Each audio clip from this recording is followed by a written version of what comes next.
Bu gün bəzi blogerlər xaricdə oturub Azərbaycana qarşı, bu xalqa, bu dövlətə qarşı iyrənc və böhtan dolu kampaniyaya başlayıblar. Səidə Bəkir qızı ilə məcburi köçkünlərin ixtilafı o xaricdə oturanların çirkin niyyətlərinin qarşısında bir heçdir, sıfırdır.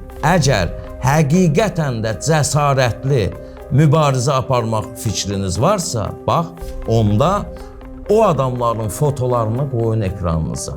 Onlara qarşı mübarizə aparın. Bu adamlara qarşı kampaniyalarınıza start verin. O adamların fotolarını tağ edin.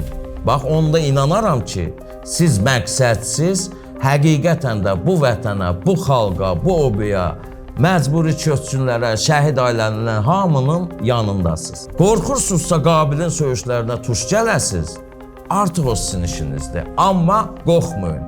Vətənini, dövlətini əsl sevən adamın apardığı mübarizədə söyülmək də var, döyülmək də var, hətta ölmək də var.